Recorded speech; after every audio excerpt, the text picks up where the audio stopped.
La Tunisie a vécu une journée macabre ce mercredi 18 mars.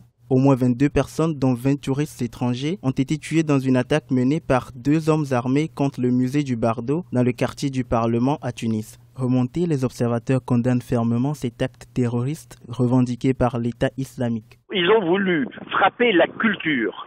Le musée du Bardo est un musée qui n'appartient pas à la Tunisie seule, c'est le musée de toute l'Afrique méditerranéenne et de toute l'Afrique, puisque dans ce musée, il y a par exemple les statues de la déesse Africa du temps des Romains, qui a donné son nom au continent, qui s'appelle l'Afrique aujourd'hui. Donc il y a nos racines qui sont dans ce musée. Deuxièmement, ils ont attaqué l'endroit où il y a, juste en même temps que le musée, le temple de la démocratie tunisienne, qui est l'Assemblée nationale.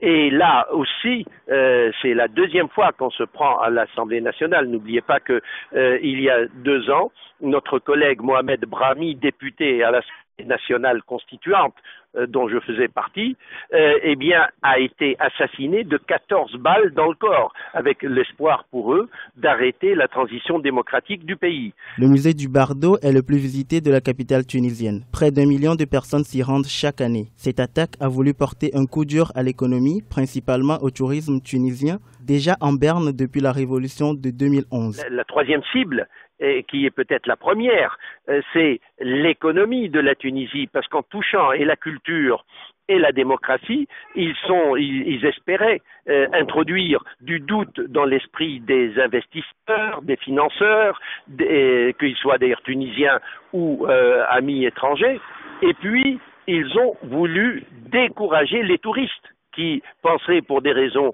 de climat, mais aussi des raisons de culture, venir en Tunisie, ils voulaient décourager le tourisme.